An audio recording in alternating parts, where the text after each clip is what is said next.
यानी जो बहुत बहादुर होता है, दिलेर होता है, निडर होता है, तो ऐसे वो कहते हैं सूरमा। बाहुबली कहते हैं जिसके बाजू में बहुत ज़्यादा ताकत हो, संस्कृत लफ्ज़ है। अस्सलाम वालेकुम। एक लफ्ज़ आया था सूरमा किसे कहते हैं, सूरमा। तो सूरमा के बारे में मैं आपको इस वीडियो में बता रहा हूँ। चलिए वीडियो शुरू करते हैं।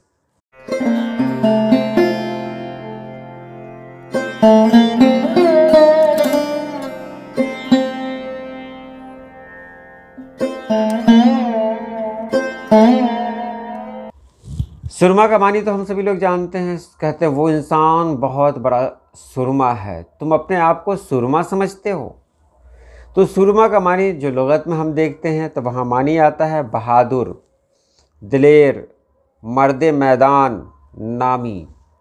यानी जो बहुत बहादुर होता है, दिलेर होता है, निडर होता है, तो ऐसे वो कहते हैं सुरमा। एक जगह मैंने पढ़ा था कि सुरमा उसको कहते हैं जो एक ख़ास किस्म की पोशाक पहने हुआ हो, जिस पर किसी भी हथियार का असर ना हो, वो उसको सुरमा कहते हैं। बहरहाल सुरमा का मानी बहादुर होता है, लेकिन वो बहादुर जो आम बहादुर से अलग हो, इसीलिए तो अलग लफ्ज़ का भी इस्तेमाल किया गया है।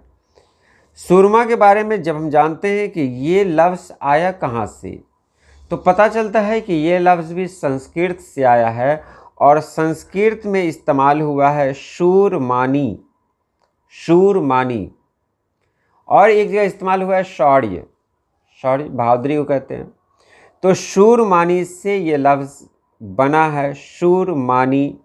तो अब यहाँ देखें कि शूरमानी जब हिंदी में ये लफ्ज़ आता है तो शूरमानी ऐसे ही शुरमानी बोलने में इधर उधर हो गया होगा। तो यही लफ्ज़ शूरमानी जब हिंदी में पहुँचता है तो बन जाता है सुरमा।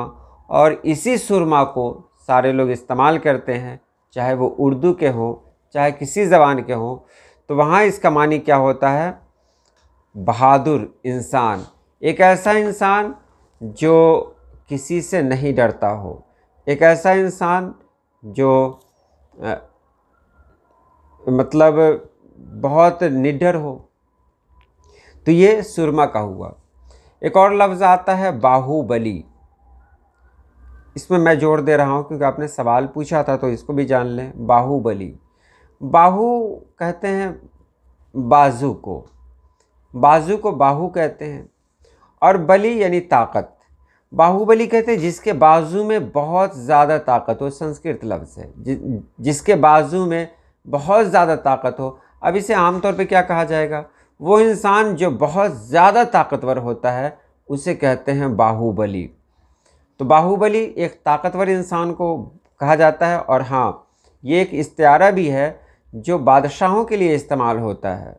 हिंदी के जो बादशाह हैं उनके लिए बाहुबली का लफ्ज़ अक्सर इस्तेमाल हुआ है। मतलब वही होता है जो बहुत ज़्यादा बहादुर हो। तो बस छोटी सी वीडियो है, आपने इतना जान लिया। आज के लिए इतना ही। अल्लाह पाक आप सभी लोगों को खुश रखे, आबाद रखे। अल्लाह हाफिज़।